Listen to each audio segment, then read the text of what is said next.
a Ele em nome de Jesus.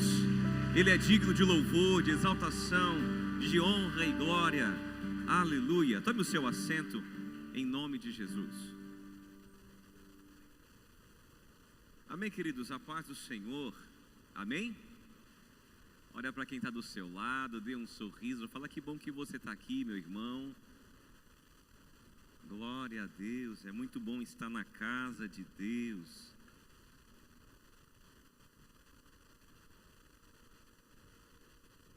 Queridos, nós, com muito temor e muita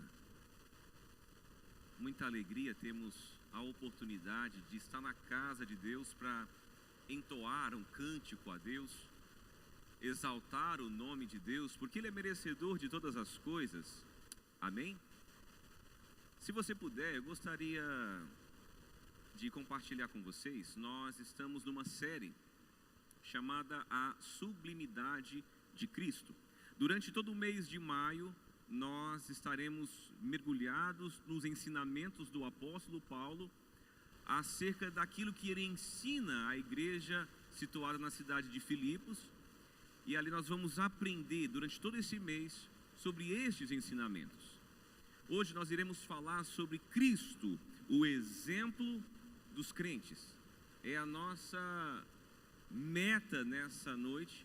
Sabemos que para o homem é impossível falar de um Deus infinitamente bom, um Deus infinitamente gracioso, um Deus infinitamente poderoso, um Deus que de geração a geração, de eternidade a eternidade é Deus.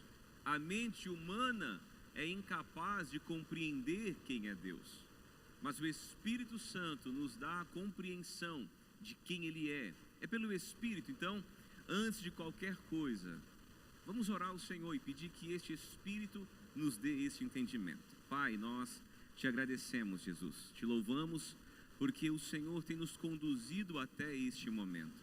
Estamos num lugar que é chamado de casa de Deus, lugar edificado para se louvar e adorar a Deus.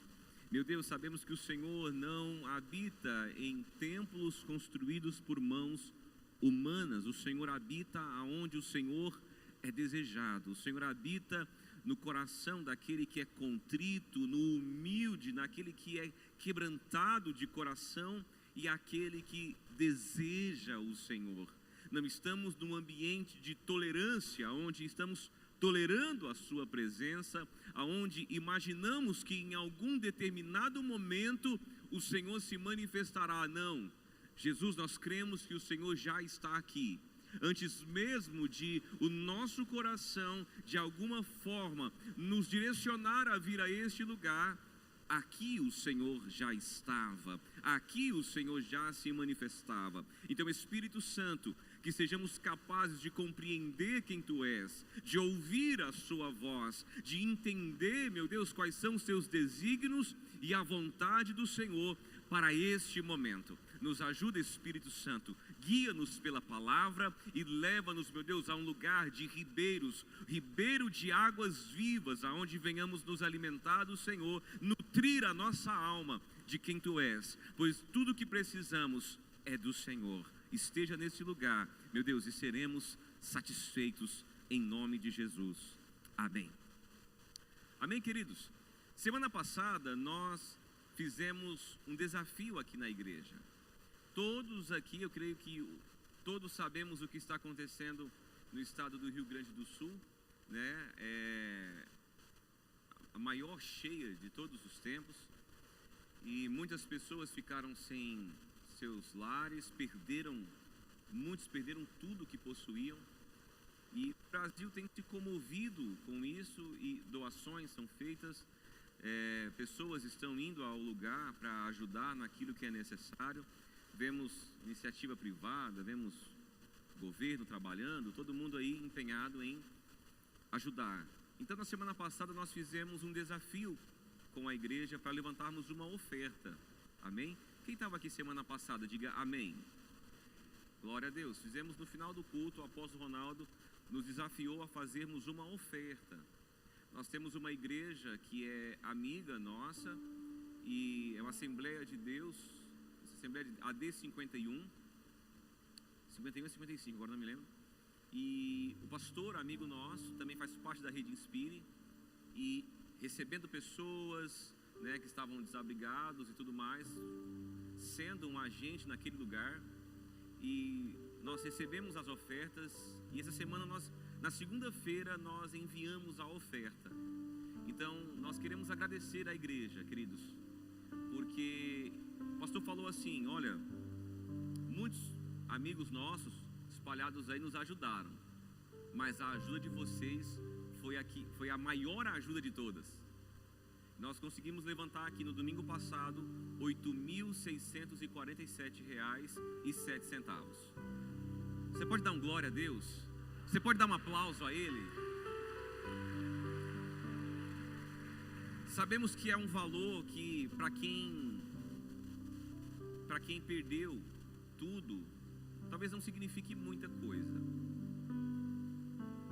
Queridos, mas o poder de uma oferta, o poder de uma oração, o poder de uma igreja que está se movimentando, sabe por quê?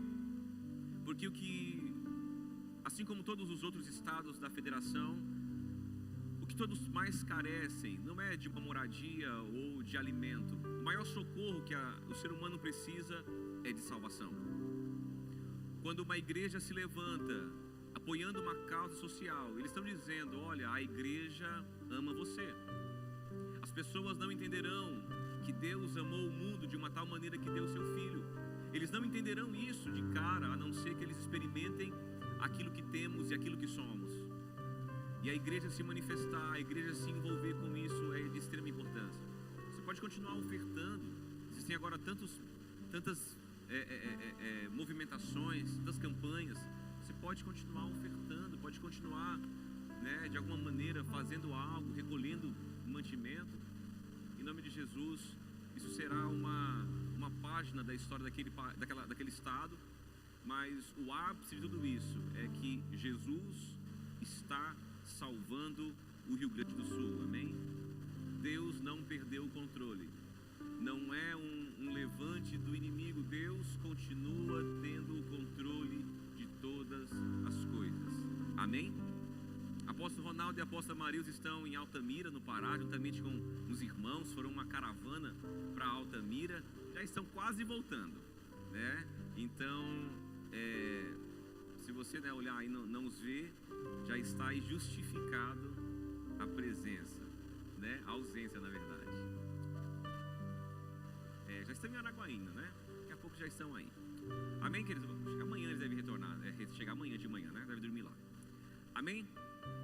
Vamos então à sublimidade de Cristo. Cristo, então, o exemplo dos crentes. Semana passada o apóstolo deixou uma lição de casa. Não sei se você lembra.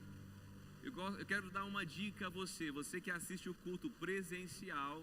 Durante a semana, tire um tempo e assista online.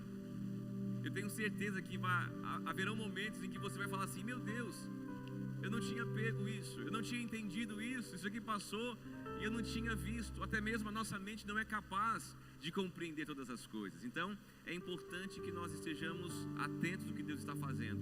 E o apóstolo pediu para que a gente lesse Atos 16, para que a gente entendesse o contexto. E eu quero gastar um pouco de tempo na ministração falando um pouco sobre o contexto. Nós estamos falando sobre a carta de Paulo aos Filipenses. O contexto daquele momento, Paulo estava na sua segunda viagem missionária. E no capítulo 15 de Atos dos Apóstolos, o seu companheiro até então era Barnabé. Mas por um desentendimento ali com João Marcos, que é o escritor do Evangelho de Marcos, que era sobrinho de Barnabé, eles tiveram um desentendimento e Paulo mandou que Barnabé mandasse João Marcos embora. E ali, acho que a relação deve ter dado algum problema e eles se desviam, né? Desviam os caminhos, né, uns dos outros. Enquanto Barnabé e João Marcos vão para Chipre, Paulo agora começa a sua jornada juntamente de Silas, que até então é o profeta Silas. E eles estão em direção à Ásia, mas o apóstolo Paulo, ali tomado pelo Espírito Santo, em uma visão, ele ouve uma voz clamando a ele, dizendo: passa a Macedônia e ajuda-nos. Um grito de ajuda e misericórdia. Esse clamor, nessa visão, direcionada pelo Espírito Santo, inicia a igreja no ocidente do planeta terrestre. A igreja até então existia somente no Oriente. Então Paulo agora, ao invés de ir para a Ásia, Paulo agora vai para a Europa. E a primeira igreja europeia é inaugurada. Paulo então vai a Macedônia, que é um distrito grego, uma região romana, uma região romana, e ele vai a uma cidade, uma colônia romana chamada Filipos. Mas eu quero que você entenda um pedido de socorro. Nós estamos agora entendendo o que é um pedido de socorro esses dias. Desde a semana passada a igreja está envolvida, o Brasil está sensibilizado com aquilo que está acontecendo e muitas pessoas estão se movimentando. Então imagina, eu creio que muitos de nós aqui, talvez no coração, imagine isso: poxa, se eu tivesse recurso também, se eu tivesse como, eu pegaria, né, um carro, uma caminhonete, como a gente vê o pessoal, colocaria um barco na carroceria, ia para lá também para ajudar as pessoas. Agora o pessoal está salvando cachorro, salvando papagaio, estão salvando tudo, estão tentando ajudar o máximo possível. E aqui nós entendemos então que Paulo, comovido de íntima compaixão, comovido por um pedido de socorro, mas não somente um socorro natural, porque existem muitas vozes, há muito ruído, muito barulho no mundo. Mas Paulo entendia realmente o que era esse pedido de socorro. E como nós acabamos de falar, o grande perigo da existência humana não é ter um lugar para dormir, não é ter uma conta recheada, não é ter um trabalho, mas é não ter salvação. A grande tragédia na vida humana é uma vida sem salvação. Porque ainda que não tenhamos muitas coisas, o próprio Cristo diz: olha, o Filho do Homem não tem nenhum lugar aonde reclinar a sua cabeça. As raposas têm os seus covis, os pássaros fazem os seus ninhos, eu não tenho nenhum lugar para ficar.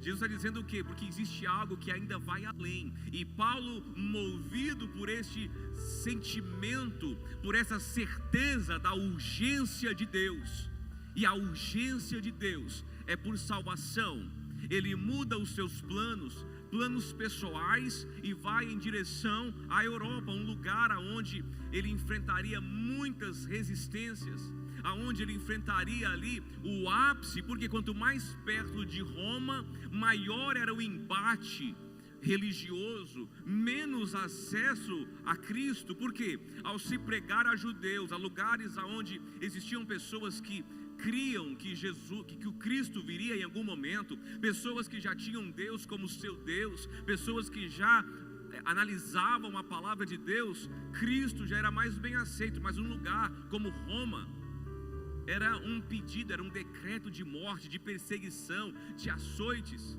E Paulo então, comovido, não apenas um lugar que não tem o Evangelho, mas um lugar onde pessoas estão se perdendo, ele vai até aquele lugar. Paulo então sabia que aquelas pessoas corriam um sério perigo de uma eternidade sem Deus. Como eu falei, então Filipos era uma colônia romana. Paulo então ele estabelece em locais estratégicos. Por quê? Porque Filipos ela é uma cidade fundada por Filipe, que é pai de Alexandre o Grande, e por isso ela recebeu esse nome. Então era uma colônia que era uma maquete de Roma. Era um lugar onde a cultura romana estava bem estabelecida, e um lugar onde ele, colocar entre aspas aqui, mas ele testaria o Evangelho. Num lugar de romanos, uma cultura grega, filosofia, política, um lugar onde os pensadores estavam ali. Agora vamos estabelecer Jesus, vamos estabelecer Cristo neste lugar. Então ele estabelece ali. E ainda que Paulo escolhesse bons métodos, boa estratégia, um bom local, ainda que ele tivesse uma oratória, ainda que ele tivesse a sua cidadania romana, isso não foi suficiente para livrá-lo de muitos apuros. Naquele lugar nós vemos ali 3 personagens que nós queremos destacar. No livro de Filipenses nós vemos 3 pessoas que são alcançadas pelo Evangelho. A primeira pessoa é Lídia. É a primeira pessoa que foi alcançada na cidade. No local de oração, Paulo se move àquele lugar e ele começa a falar e a ministrar, e essa mulher se converte numa reunião de oração. Essa mulher, que era asiática, da cidade de Tiatira, ela era uma empresária, vendedora de púrpura, que é uma substância rara e muito cara, extraída dos moluscos das profundezas dos mares. Eram usados apenas nas roupas dos senadores e dos imperadores. Ela vendia esse produto. Nós temos uma segunda pessoa, que é aquela moça possessa. Era uma grega que era manipulada. Ela gerava lucros para os seus senhores por meio da adivinhação. E nós temos o terceiro, que é o carcereiro romano. Nós temos aí alguém, uma asiática, temos um grego e temos um romano. Esse romano é o funcionário público. E nós vemos aí que Filipos, ou a igreja de Filipenses, ela era uma igreja para todas as pessoas. Era uma igreja que ela alcançou o empresário, o escravo, o funcionário público. Ela alcançou asiáticos, gregos e romanos. Era uma igreja de portas abertas. Era uma igreja de inclusão. Era uma igreja que atraía as pessoas. O Evangelho tem esse poder de unir, de trazer para dentro. Lídia, eu quero trazer um pouco do contexto aqui. Então Lídia se converte numa reunião. Ela era uma prosélita. O que significa isso? Ela era uma grega, era uma gentia, mas que já era convertida ao judaísmo. Ela já observava a lei, ela já temia ao Senhor, já orava ao Senhor e já aguardava a vinda do Cristo. E na sua conversão não houve algo muito extraordinário ou muito especial. Ela se achegou numa hora de oração, não houve um milagre, não houve algo poderoso à visão, à vista, mas ela entrega a sua vida a Jesus num culto, numa reunião de oração. Ou seja, imagina, numa vigília, ela entregou a sua vida. Agora nós vemos a questão da moça. A moça não, ela foi liberta. Poder foi liberado sobre ela, poder para salvar, transformar, curar, poder para libertar. Aquela mulher foi liberta, poder de Deus, experimentou. A Bíblia não fala se ela se converteu, certo que ela experimentou. Esse fato foi o suficiente para Paulo e Silas serem enviados à prisão. Poder revelado, foi um escândalo. Nós vemos que, independente das circunstâncias, independentemente da ação de Deus, Deus continua salvando. Deus continua operando o seu poder salvífico. É o que Deus mais tem se comprometido em salvar. Essa carta de Paulo aos Filipenses, ela nos relata que não é somente pelo poder extraordinário, às vezes extravagante de Deus, Deus também salvando em momentos simples como orações, num coração aquietado, naquele que aguarda, daquele que anseia, daquele que analisa as palavras de Deus, salvação sendo liberada. Outros também que chegam carregados, possuídos, o Senhor está salvando também. Mas há sempre uma necessidade de alguém que clame, de alguém que esteja naquele lugar. E quando Paulo e Silas então são levados à prisão, nós temos ali algo extraordinário. Ao adorar então, inicia-se um terremoto. Querido, não é um terremoto, um enjoo, não é algo que balançou, não é uma luz que balançou, mas um terremoto tão poderoso, capaz de romper, capaz de abrir cadeias e romper grilhões. Eu creio que até quem escreveu escreveu como um terremoto, mas eu nunca vi um terremoto capaz de quebrar uma corrente. Um terremoto capaz de soltar alguém que está preso. Por quê? Porque em Roma existia quem era preso, mas era uma liberdade assim meio condicional, um pátio aberto, era assistido. Ele ficava livre ali, rodeando, andando, passeando com uma certa liberdade. Tinha aquele que era preso numa cela e em alguns momentos podia também participar ali dos corredores, andar nos pátios. Mas existia também as prisões internas, aonde eram presos os braços e as pernas também. E muitas vezes essa prisão era para promover também tortura, porque era numa posição que qualquer simples movimento promovia muita dor.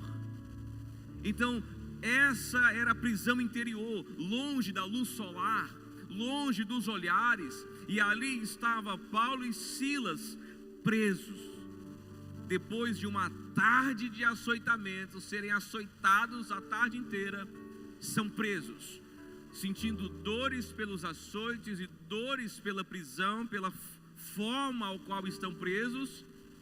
Mas ouve-se um clamor, ouve-se uma voz, ouve-se um júbilo, ouve-se um canto que rompe a meia-noite.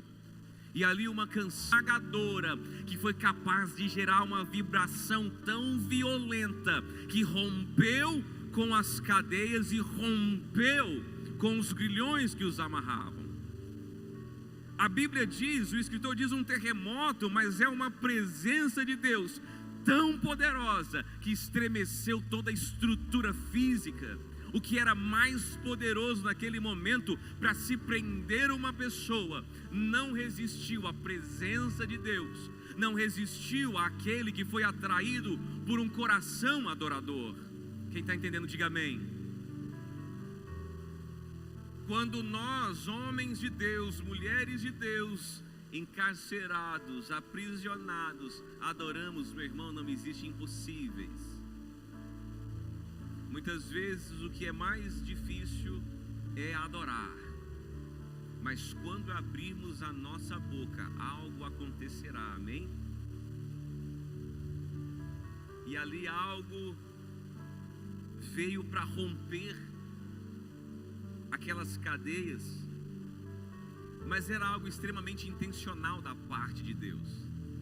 Não foi apenas uma presença de Deus, Deus passou naquele lugar e a sua presença foi quebrando tudo. Não foi isso.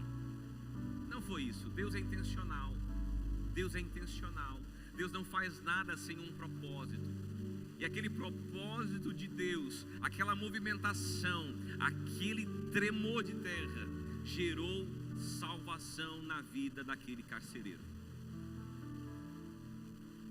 Aquele carcereiro então, vendo que o que havia acontecido, portas abertas, sabendo do perigo que corria, ia tentar contra a sua própria vida. Nós vimos isso semana passada.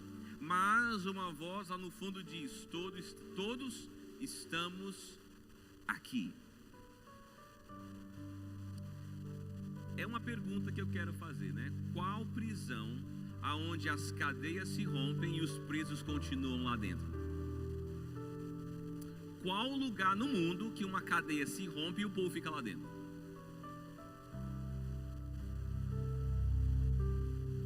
Ali nós podemos testemunhar 3 milagres. Um milagre físico, a ação de Deus, quebrando tudo. Uma ação, um milagre moral. Por quê? Porque todos permaneceram, todos ficaram. Não vamos embora. Nós estamos aqui, nós cumpriremos a nossa pena. Ainda que temos a oportunidade de ir embora, ainda que a porta esteja aberta, permaneceremos neste lugar. E o terceiro milagre é o milagre espiritual. Porque o carcereiro chega para aqueles homens e diz: o que eu farei? O que eu farei? E Paulo diz: creia no Senhor Jesus e serás salvo tu e a tua casa. Tu e a tua casa serão salvas por aquilo que você crer. Creia. e você será salvo. Qual é o lugar aonde cadeias, aonde há um rompimento? Imagina aonde estaríamos nós nessa hora.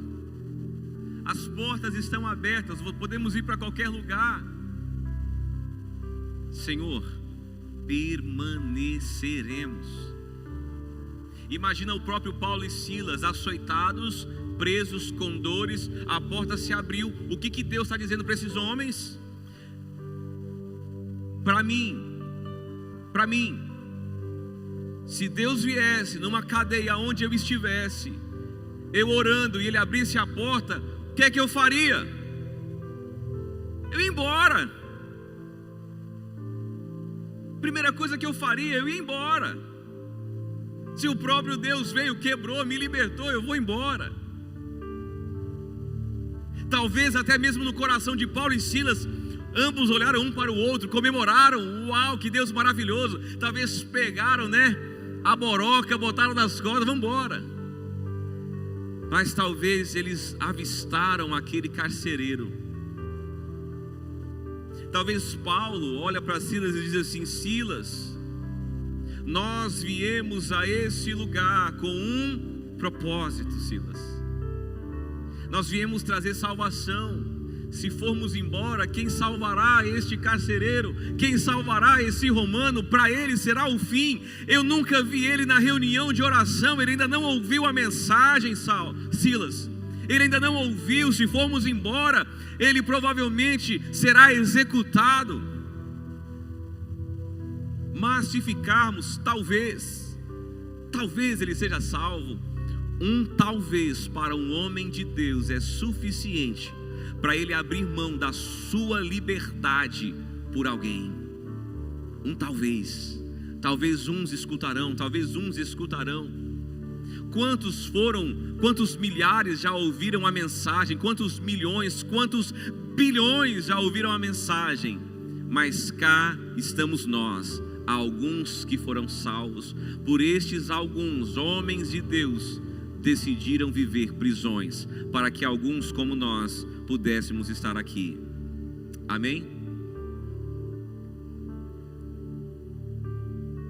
Estabelecer uma igreja sempre será acompanhada de sofrimentos, lágrimas, sangue e dor. Olhamos para a igreja hoje, é maravilhoso. A igreja, olha, uma igreja grande. Só quem está no começo sabe. Só quem está no começo sabe. Quem olha para o seu casamento e diz: seu casamento é maravilhoso. Só quem esteve no começo é que sabe. Só quem está envolvido é que sabe. E a obra de Deus não é diferente. Só quem está no meio que sabe. Só quem está envolvido sabe. Sempre envolverá lágrimas, dor. Mas eu estou bem avançado e eu quero encerrar o contexto agora.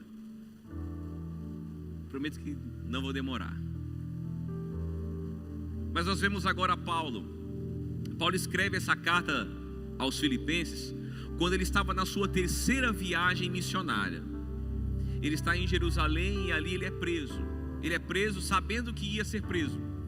Foi preso, levado a Cesareia de Filipe e algemado é levado até Roma. De lá ele escreve uma carta. Ele manda essa carta, à igreja dos Filipenses. E essa carta é batizada como a carta da alegria. Olha o contexto, olha a situação, olha onde Paulo está, olha o que ele está vivendo. E essa carta é chamada de carta da alegria. É a carta da alegria. Um conjunto de cartas que são enviadas da prisão, uma delas Filipenses.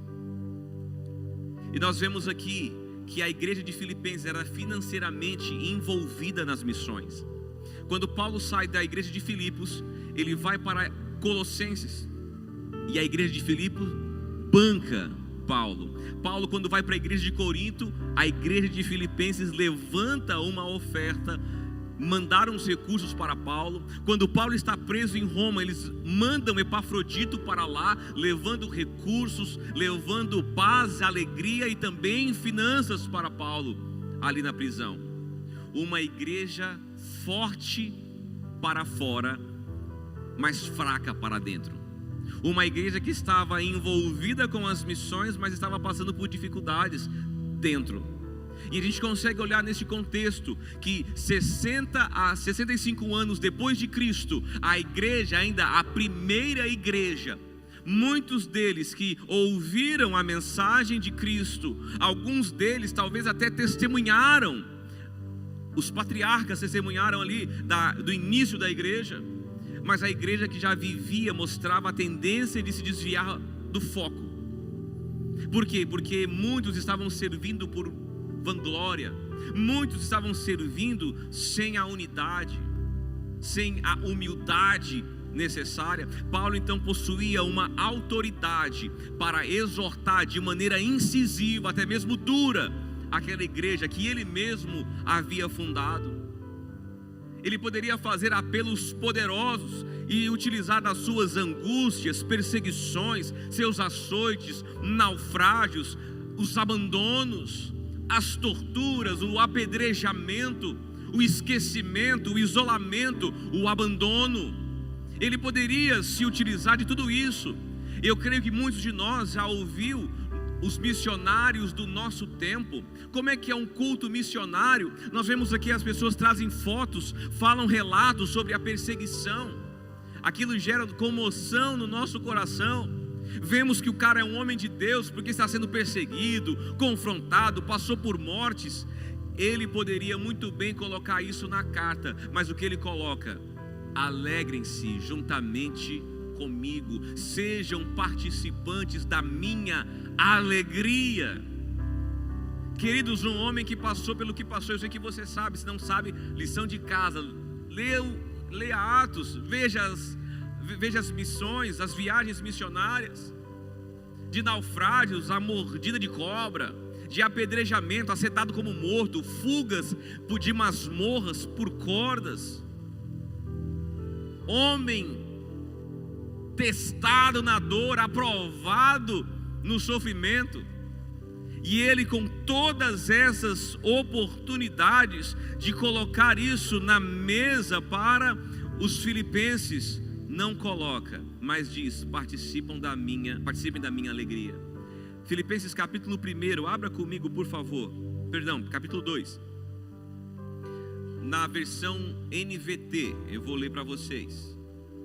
Filipenses capítulo 2.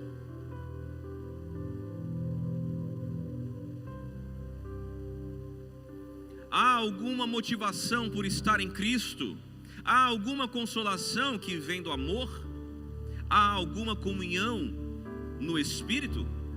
Há alguma compaixão e afeição? Então completem minha alegria,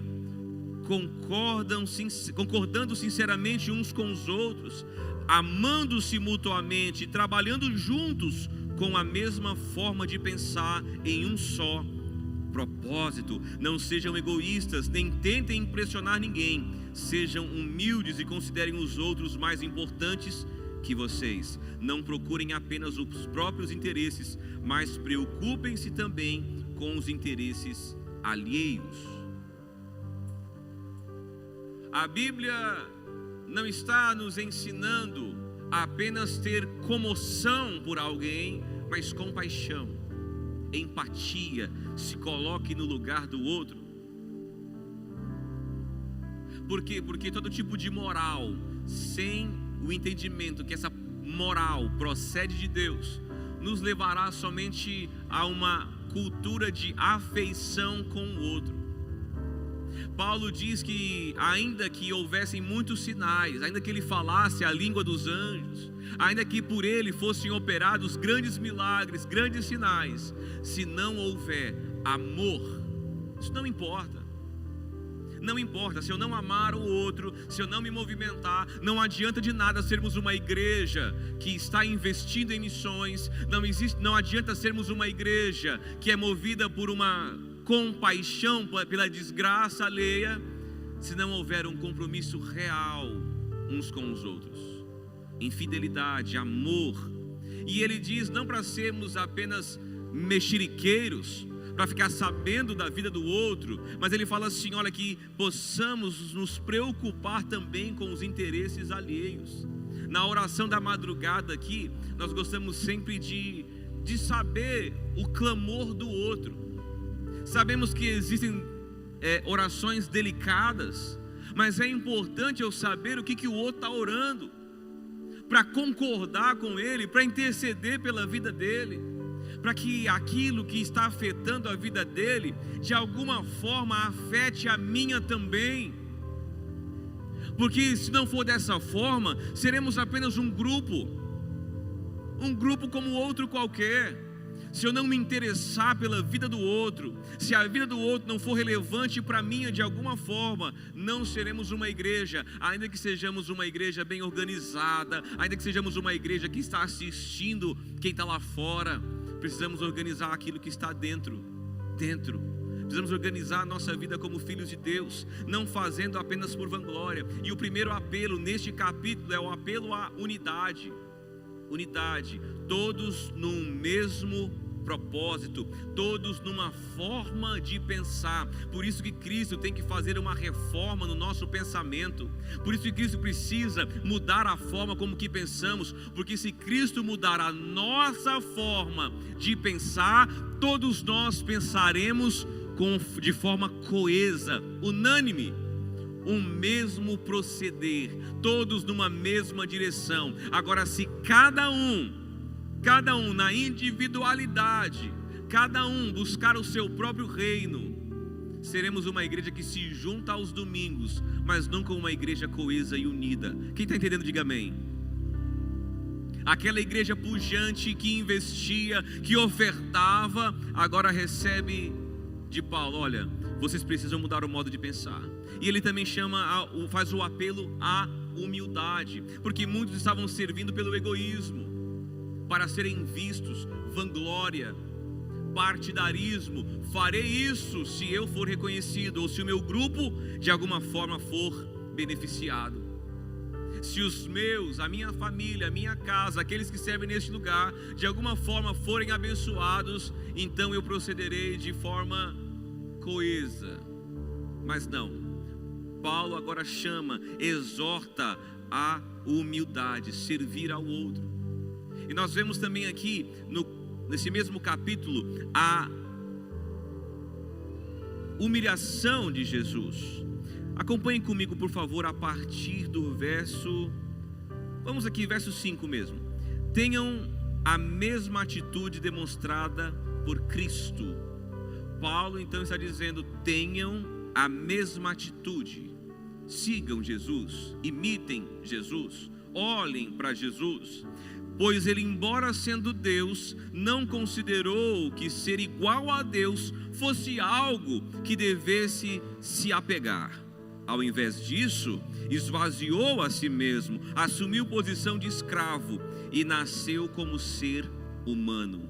Quando veio em forma humana, humilhou-se e foi obediente até a morte e morte de cruz.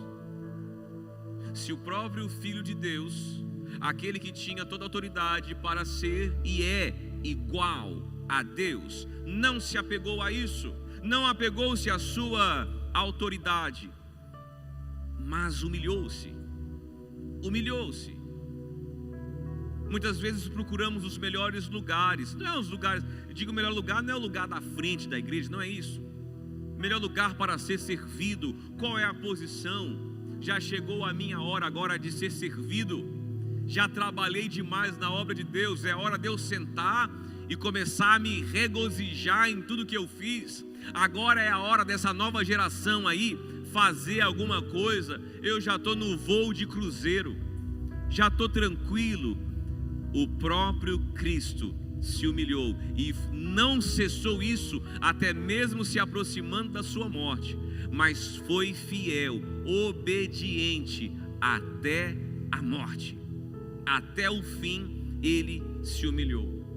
Mas, verso 9, por isso Deus o elevou ao lugar de mais alta honra e lhe deu o nome que está acima de todos os nomes. Ei, o que Deus está dizendo para nós? Esse tempo é o tempo de serviço, é o tempo de muitas vezes nos humilharmos. Mas o nosso Deus, a nossa recompensa não vem dos homens. A recompensa que buscamos não são os aplausos, não são os abraços, os afagos, não são os joinhas ou os likes que recebemos. A nossa recompensa virá do nosso Deus eterno, que nos dará um lugar junto dele por toda a eternidade. Porque aquele que se humilhou, exaltado foi por Deus. Humilhemo-nos, pois, diante dos homens para receber a recompensa e a exaltação de Deus. O que os homens podem nos dar, se comparado com aquilo que Deus pode nos dar. E lhe foi dado o nome que está acima de todos os nomes, para que ao nome do Senhor Jesus todo joelho se dobre no céu e na terra e debaixo da terra, e toda língua declare que Jesus Cristo é Senhor, para a glória de Deus o Pai. Queridos, nós precisamos aprender, não aprender somente com as nossas dores, mas aprendemos também com as alegrias que o Senhor nos proporciona. Muitas vezes nós levantamos e enaltecemos um evangelho de dores, e realmente passaremos por dores. Mas o apóstolo Paulo também nos ensina a nos regozijarmos nele. Porque este mesmo homem, como nós falamos, Atos dos Apóstolos, Lucas relata as dores. E Paulo, quando relata aos seus discípulos, aos filhinhos amados, ele não coloca na conta as dores, mas coloca a alegria que aquela igreja proporciona ao seu coração. A alegria. Sabe por quê? Hoje pela manhã, quando eu estava vindo para a oração, e eu vinha falando com Deus, e eu falava assim: Jesus, por que o nosso coração ainda muitas vezes nos inclina a paixões do mundo? Por que muitas vezes nós estamos ainda dentro da casa de Deus, muitas vezes orando ao Senhor, sabendo que tudo aquilo que está lá fora não é o correto, ainda assim o nosso coração continua nos atraindo? Queridos, se o Espírito Santo veio ministrando ao meu coração até chegar à igreja, e uma frase tem ecoado, e você já deve ter ouvido várias vezes: o Senhor precisa se tornar suficiente na nossa vida. Suficiente. O que é isso? O fato de termos Jesus em nós, o fato de Jesus habitar em nós, isso precisa se tornar suficiente em nós. Nós fazemos uma mentoria e foi nos perguntado isso: o que seria Jesus ser suficiente para nós? E é uma pergunta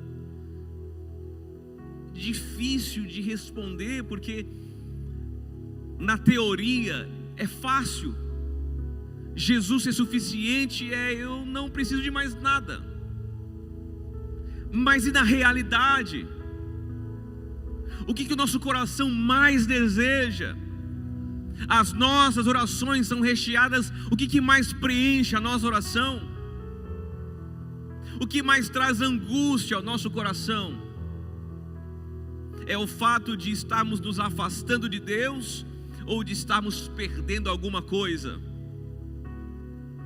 O que gera mais comoção ao nosso coração? É estarmos de alguma forma não trabalhando a nossa salvação, ou é o fato de o nosso trabalho não estar indo tão bem? O que mais nós oramos é pelo nosso casamento, ou é Deus, aperfeiçoa a sua salvação em mim? Todas essas coisas é necessário orarmos, sim, mas o que precisa tomar o meu coração é a presença de Jesus. Jesus, aonde o Senhor está? Jesus, aonde o Senhor está? Jesus, o Senhor continua no centro da minha vida. Jesus, eu ainda sou capaz de me alegrar com a notícia de que a salvação chegou à minha vida. Jesus, essa informação ainda é capaz de arrancar lágrimas dos meus olhos. Quando sim, queridos, Jesus tem se tornado suficiente. Jesus, a tua graça nos basta. Como Paulo diz, Jesus, a tua graça me basta. Vamos chegar no capítulo 4, que é maravilhoso. É o homem de Deus, é como o homem de Deus está encerrando a sua carreira. É como o homem de Deus que está numa prisão, ele enaltece o nome de Deus com alegria no coração, não colocando na conta às vezes que sentiu fome, às vezes que sentiu frio, às vezes que sentiu dor, mas carregando no corpo as marcas de Cristo, as marcas do Evangelho. Precisamos ser uma igreja que carrega as marcas de Jesus, e essas marcas não são os carros, as casas, as nossas conquistas, mas é o que abrimos mão. É às vezes que desejamos ir para a Ásia e Deus nos levou para a Europa. É às vezes que desejamos a comunhão e Deus nos deu o isolamento. É às vezes em que nós desejamos a conquista e Deus nos colocou lá na ponta. É quando aos olhos humanos parecemos ser os mais inúteis, os mais desprezíveis homens da terra, mas sabemos que o nosso Redentor se levanta em nosso favor. Queridos, Paulo chega diante de Deus,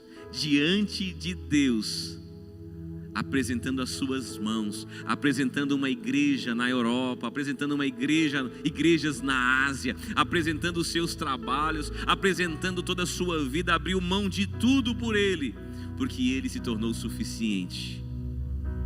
Se coloque de pé.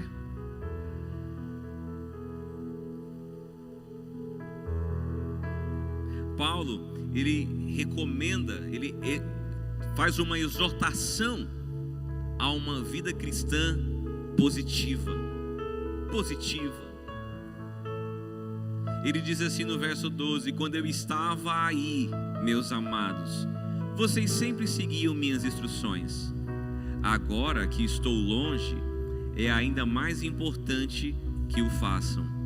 Trabalhem com afinco a sua salvação, obedecendo a Deus com reverência e temor, pois Deus está agindo em vocês, dando-lhes o desejo e o poder de realizarem aquilo que é do agrado dele.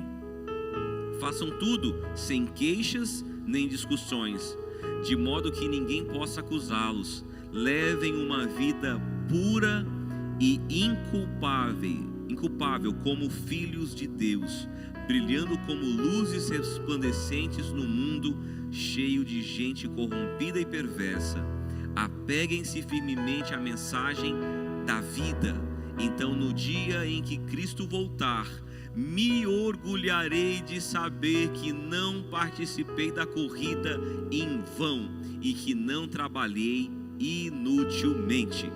Contudo, me alegrarei, mesmo se perder a vida, entregando-a a Deus como oferta derramada, da mesma forma que o serviço fiel de vocês é uma oferta a Deus. E quero que todos vocês participem dessa alegria. Sim, alegrem-se, e eu me alegrarei com vocês.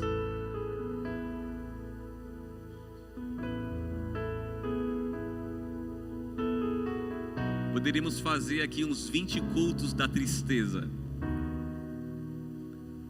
mas vemos um homem ensinando sobre alegria, um homem na cadeia, um homem preso, ensinando sobre alegria no Senhor, um homem que estava preso fisicamente, mas um homem livre no espírito.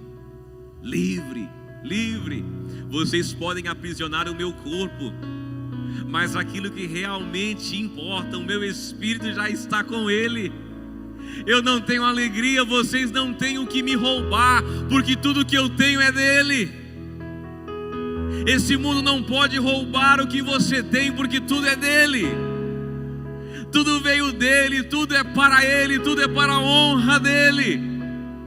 Não há tristeza, não há como o mundo vencer um homem que já é rendido. Não há como derrotar um homem que já é vencido por Deus. Não há como trazer tristeza à vida de um homem que se alegra em Deus. O mundo não tem força para frustrar os sonhos de Deus. O que Deus nos dá, o mundo não pode roubar. E Ele é nosso. Ele é nosso, Jesus é nosso, é o nosso irmão, é o nosso Pai, é o nosso Salvador, é o nosso amigo, é quem está conosco. Sirvamos a Deus com alegria, com temor, com humildade, servindo aos nossos irmãos, nos alegrando nele. Feche os seus olhos.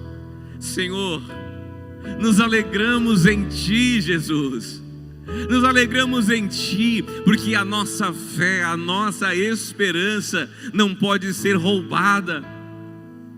Ainda que sejamos atribulados, ainda que sejamos de alguma forma, meu Deus, Pai, atacados, injuriados, caluniados, ainda que sejamos presos, Jesus, somos Teus. Nós somos do Senhor, Jesus. Nos alegramos no Senhor. Obrigado, porque um dia, Senhor, o Senhor chamou homens, assim como Paulo, e eles deram a vida para que nós estivéssemos aqui. Deram a vida para que pudéssemos ouvir a voz de Deus. A salvação veio por homens que vieram antes de nós. Obrigado, Jesus.